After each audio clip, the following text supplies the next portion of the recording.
Selamat pagi. Baik, di sini saya akan menjelaskan tentang pengertian pragmatik dan subkonteks dalam pragmatik. Tapi izinkan saya untuk memperkenalkan dulu diri. Perkenalkan, nama saya Alfriana Mekametan, NPM saya 31230041. Yang pertama, pengertian pragmatik. Pragmatik adalah cabang ilmu linguistik yang mempelajari bagaimana bahasa digunakan dalam konteks sosial dan situasional. Fokus utamanya bukan hanya pada arti kata secara harfiah, tapi juga makna yang dimaksudkan oleh penutur tergantung situasi, tempat, dan hubungan antar penutur. Konsep-konsep utama dalam pragmatik yang pertama yaitu hakikat pragmatik.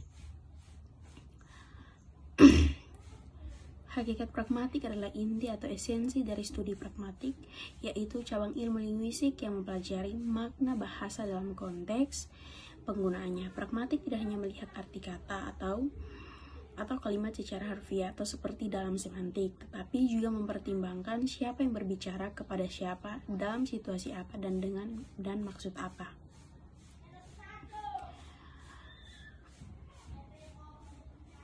Ciri-ciri pragmatik bergantung pada konteks, makna suatu ucapan bisa berbeda tergantung waktu, tempat, dan siapa yang terlibat. Contohnya, kalimat AC-nya dingin banget ya, secara semantik atau arti leksikal, penutur hanya menyatakan bahwa AC-nya terasa dingin. Secara pragmatik, penutur mungkin sedang menyindir atau AC-nya dikecilkan suhunya, artinya tergantung konteks dan intonasinya. Yang kedua, pengertian dieksis atau dieksis dari bahasa Yunani atau diektikos yang berarti menunjuk, adalah unsur dalam bahasa yang maknanya bergantung pada konteks, situasi, saat ujaran diucapkan seperti waktu, tempat, atau siapa yang berbicara. Dalam pragmatik, dieksis adalah kata atau frasa yang menunjuk sesuatu dalam konteks pembicaraan dan maknanya tidak dipahami tanpa mengetahui siapa penutur, pendengar, waktu, dan tempat percakapannya berlangsung. Jenis-jenis dieksis dan contohnya: dieksis persona atau pronomina atau orang menunjukkan pada siapa yang berbicara atau dibicarakan. Contohnya, saya suka kopi. Saya sama dengan orang pertama atau penutur. Dia sudah pulang. Dia sama dengan orang ketiga atau yang dibicarakan. Yang ketiga, indikator percakapan. Indikator percakapan adalah unsur atau tanda-tanda yang digunakan untuk menunjukkan bahwa suatu komunikasi atau percakapan berjalan dengan baik dan sesuai tujuan. Indikator ini mencerminkan bagaimana suatu percakapan berlangsung, apakah komunikatif, berlangsung logis, sopan, serta mudah dipahami oleh lawan bicara. Indikator percakapan dapat mencakup aspek-aspek penting. Yang pertama, relevasi topik yang dibicarakan sesuai dengan konteks dan tidak menyimpang, kohesi dan koherensi, alur percakapannya mengalir secara logis dan teratur. Tanggapan terhadap lawan bicara, ada respon yang sesuai terhadap pernyataan atau perintah.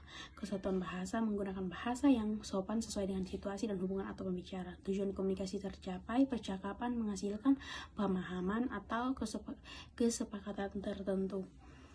Contohnya, kamu sudah mengerjakan tugas matematika yang tadi Pak kasih. Terus yang keempat, tindak tutur. Tindak tutur atau dalam bahasa Inggris speech acts adalah perbuatan yang dilakukan melalui ujaran atau tuturan. Artinya saat seorang berbicara, ia tidak hanya menyampaikan informasi, tetapi juga melakukan tindakan seperti memerintah, memohon, menjanjikan, atau menolak. Konsep tindak tutur dipanggil oleh J.L. Austin dan dikembangkan lagi lebih lanjut oleh John Charles dalam teori pragmatik. 3 jenis utama tindak tutur. Yang pertama, Austin, lokusi atau locution asset. Tindak tutur berupa ucapan atau itu sendiri secara literal. Contoh, ada anjing di depan rumah, artinya hanya menyatakan keberadaan anjing. Yang kedua, elokusi. Tindak tutur yang menyatakan maksud atau fungsi di balik ucapan. Contoh, tolong tutup pintunya, maksud memerintah atau meminta. Perlokusi, tindak tutur yang berpengaruh terhadap reaksi atau respon lawan bicara. Contohnya, ucapan awas ada ular membuat orang lain ketakutan.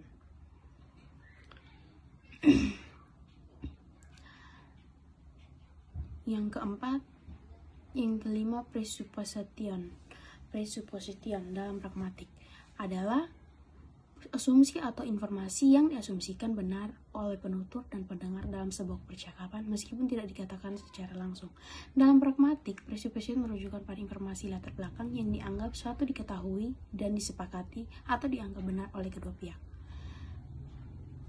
Contohnya, adik saya sudah berhenti merokok. Presuppositionnya adik saya tidak merokok. Adik saya tidak merokok. Meskipun kalimat itu tidak menyatakan secara langsung bahwa adik pernah merokok, itu dianggap sebagai informasi yang sudah diketahui. Yang keenam, kesantunan dalam berbahasa adalah cara seorang menggunakan bahasa yang menunjukkan rasa hormat, sopan santun, dan etika terhadap lawan bicara sesuai dengan norma sosial dan budaya yang berlaku. Kesantunan ini penting agar komunikasi berjalan lancar, tidak menyinggung perasaan, serta menjaga hubungan baik antar pendengar. Contoh kalimatnya, permintaan maaf, boleh saya bertanya sebentar Pak, dan lain sebagainya. Terima kasih, sekian rangkuman materi yang bisa saya jelaskan. Terima kasih.